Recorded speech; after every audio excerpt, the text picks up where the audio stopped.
Wiem, że minęło jakieś 1 000 000 lat od ostatniej części teorii BTS i pewnie myśleliście, że już skończyłam, aczkolwiek dlaczego miałabym skończyć, skoro tych teledysków BTS i filmików i zdjęć i wszystkiego, co może się łączyć z teorią, jest jeszcze naprawdę dużo, bo to, że zanalizowałam ostatnio wydany teledysk BTS wcale nie znaczy, że to jest koniec, bo muszę się cofnąć jeszcze do początku, więc tym razem, jako że BTS miało comeback z japońskim Blood, Sweat and Tears, to jest wręcz idealna okazja, żeby właśnie omówić resztę tych teledysków japońskich, ale jeżeli chodzi o te poprzednie, typu Boy in Love czy Danger, to na tych skupię się później przy okazji omawiania właśnie starszych teledysków w wersji koreańskiej, a teraz omówię te, które stricte łączą się z teoriami, czyli I Need You i Run oraz For You, bo For You jest naprawdę cudowne. Kochajcie For You. Zaczynamy!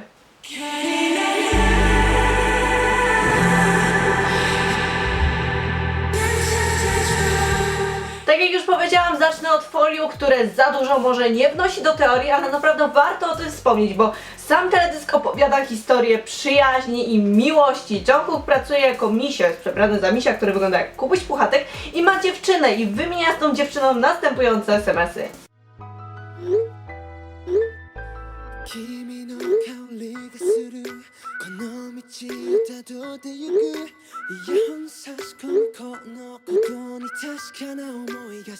Widać, jak bardzo Jungkook się stara, ponieważ prawdę powiedziawszy dobrze wiemy, jak ciężko jest wytrzymać w takim stroju, aczkolwiek ta praca nie przynosi mu jakby takich efektów, jakich się spodziewał, bo pieniędzy i zysku jest naprawdę mało. W końcu widzimy scenę z resztą BTS, gdzie się bawią, aczkolwiek Jungkook się z nimi nie bawi, bo usypia na siedząco wyczerpany.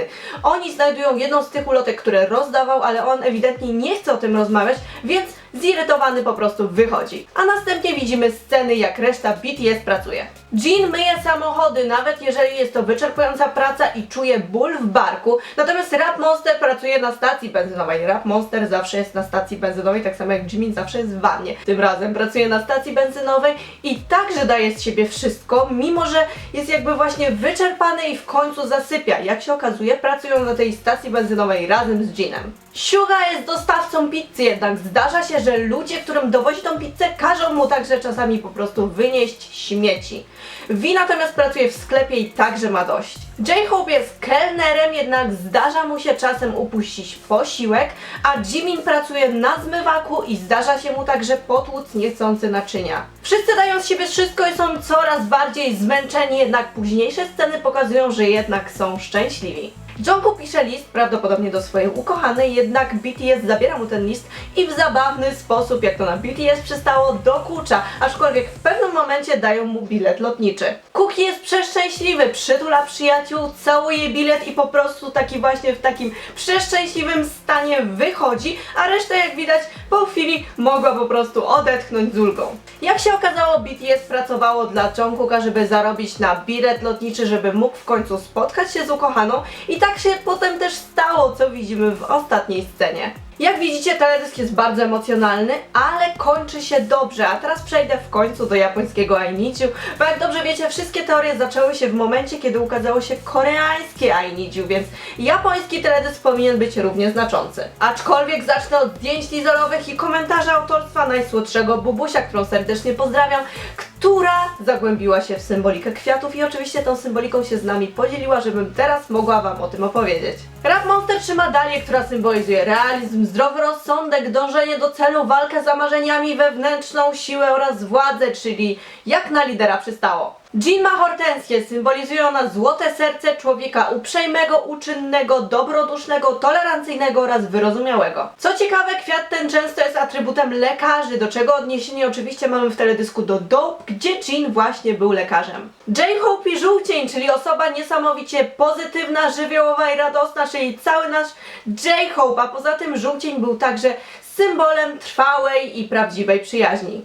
Kwiat ten był także podarowywany na Dzień Matki i tutaj nie muszę chyba zbyt wiele tłumaczyć. Suga ma stokrotkę i mimo, że stokrotka jest kwiatem bardzo delikatnym, wygląda na kwiat bardzo delikatny, to symbolizuje ona osoby o mocnej głowie i nie mam tutaj na myśli alkoholu, a to, że cechuje osoby nadające się idealnie na dyplomatę, szefa, psychologa czy geniusza i oczywiście są to osoby bardzo pewne siebie i bardzo wygadane. Jimin trzyma goździk i goździk jako taki symbolizuje po prostu miłość, aczkolwiek fioletowy goździk będzie już symbolizował osobę kapryśną, podziw i chęć bycia w centrum uwagi.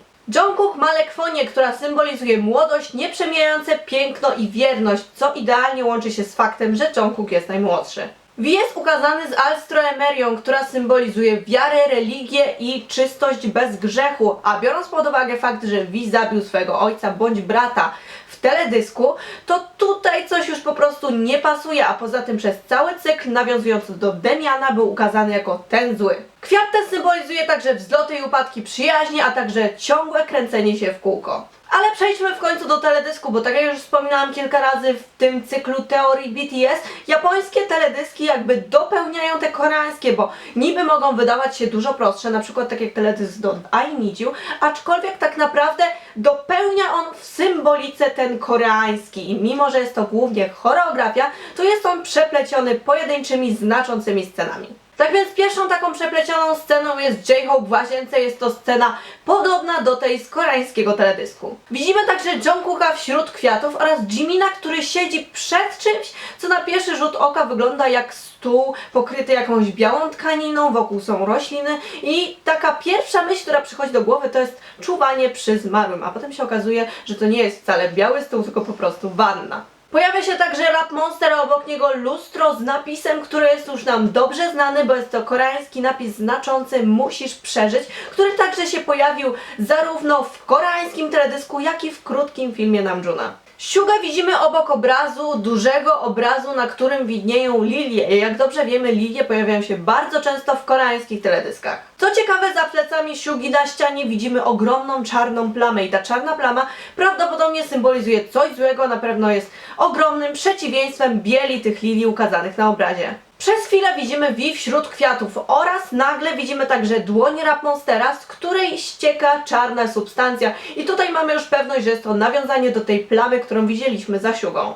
Ale Namjoon po chwili tą samą dłonią zamazuje ten napis na lustrze i biorąc pod uwagę, że na tym lustrze było napisane "musisz przeżyć", to może to oznaczać, że oni jednak nie przeżyją, ale oczywiście nie w sensie dosłownym, a w sensie metaforycznym, bo jeżeli ta czarna substancja to grzech, to im po prostu nie uda się żyć bez grzechu. V trzyma rękę na sercu i nagle wyrzuca 6 płatków lilii. Jeżeli chodzi o te 6 płatków, to oczywiście może to nawiązywać do 6 pozostałych członków. Jeżeli chodzi o samą lilię, to przypomnę, już wiele razy o tym mówiłam, jedną z symbolik lilii jest czystość i niewinność. Więc jeżeli V wyrzuca te płatki, to może to oznaczać odrzucenie tej czystości i niewinności przez resztę członków, czyli nie są już niewinni, bo poznali zło.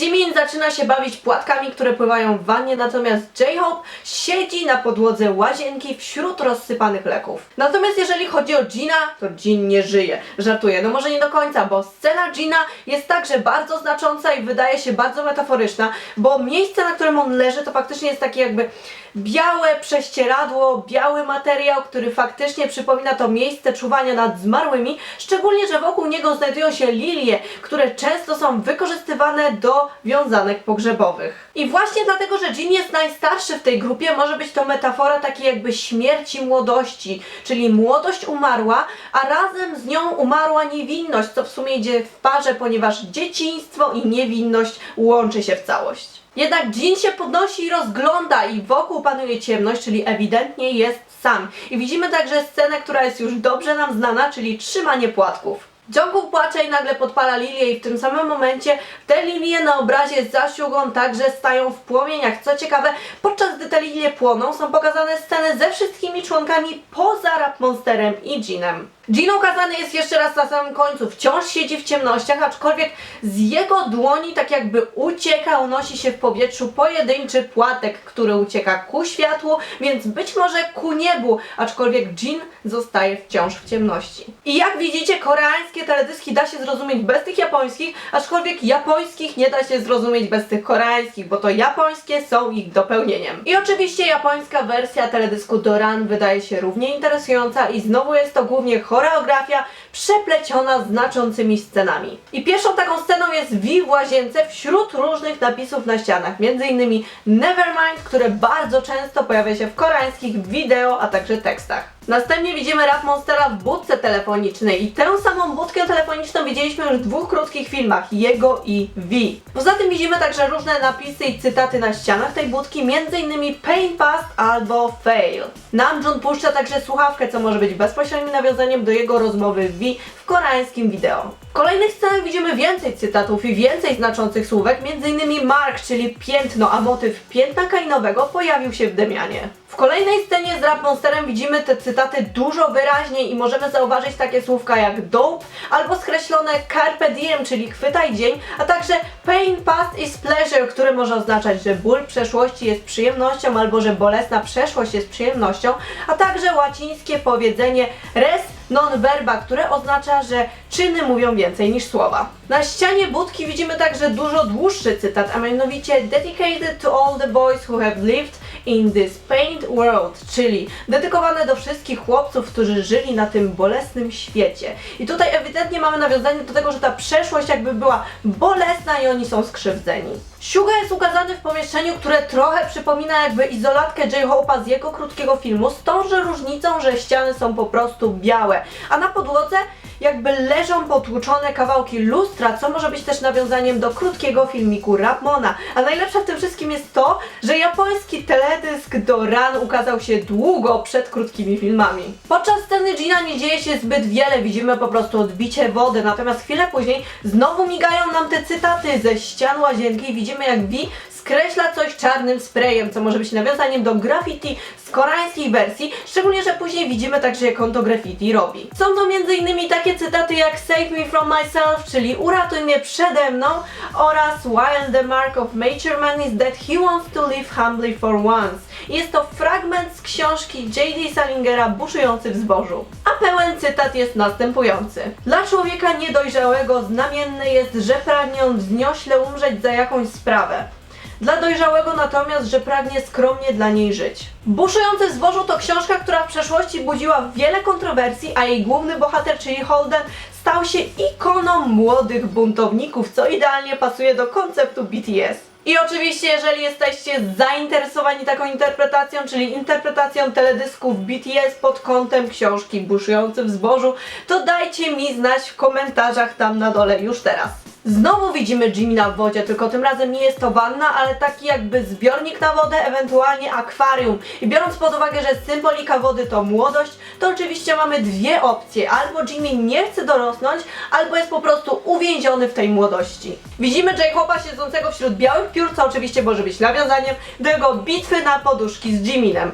A jeżeli chodzi o samą symbolikę piór, to oczywiście mamy dwie opcje. Pierwsza opcja to jest to, że dana osoba jest na dobrej drodze prowadzona przez swojego anioła stróża, a druga to jest to, że w kulturze amerykańskiej wierzono, że białe pióra są symbolem odrodzenia i nowego początku, więc jeżeli chodzi tutaj o śmierć młodości i wejście w dorosłość, pasuje idealnie. Znowu pojawia się V i jeden z najważniejszych cytatów, czyli Youth is never coming back, czyli młodość nigdy nie wróci. Aczkolwiek przyjrzyjmy się bluzie Sugi, bo widnieje na niej czarna postać, która jakby nie patrzeć od razu nam się kojarzy ze złem, upadłym aniołem albo po prostu Abraxasem. Jimin nagle próbuje się wydostać z tej wody, co może po prostu oznaczać jakby walkę z tą młodością i dorastanie. Jungkook ściska w dłoni róże, aczkolwiek na jego bluzie także widnieje jakaś dziwna postać. Jeżeli chodzi natomiast o scenę z Jinem, to za klęczącym Jinem na ścianie widzimy czarną plamę, która przypomina motyla i podczas tej sceny także kilka motyli wzlatuje ku górze. Jungkook wypuszcza z dłoni same płatki, natomiast na tym zbiorniku z wodą, w którym wcześniej znajdował się Jimin, pojawia się napis Youth is not coming back, czyli młodość nie wróci. Natomiast jeżeli chodzi o Jimina, to nie znajduje się on już w wodzie, która jest symbolem młodości, tylko obok tego zbiornika, co może oznaczać, że po prostu dorósł. I ta scena właśnie symbolizuje jakby takie nieodwracalne i nieuniknione wejście w dorosłość. Widzimy znów sceny ze wszystkimi członkami, a na samym końcu widzimy V, który leży na podłodze łazienki, która jest zalana, a do tej wody jakby wypływa czerwony tusz z tej puszki, którą robił graffiti, a na ścianie widnieje napis regret, czyli żałuję. Jak widzicie, japońskie teledyski BTS w jakimś stopniu dopełniają te koreańskie, więc jeżeli mieliście jakieś wątpliwości i nurtujące was pytania, to prawdopodobnie znajdziecie odpowiedzi właśnie w japońskich teledyskach BTS, aczkolwiek, jak już zauważyliście, te koreańskie da się oglądać bez japońskich, a japońskich nie da się oglądać bez koreańskich, bo tam są jakieś takie symbole, które po prostu utwierdzają nas w przekonaniu, że to, co myśleliśmy przy oglądaniu koreańskich, to była prawda, więc mam nadzieję, że Wam się podobało i chcecie więcej teorii BTS, a wiem, że chcecie, więc jak zawsze czekam na Wasze komentarze, opinie i teorie tam na dole. Do zobaczenia w następnym filmiku.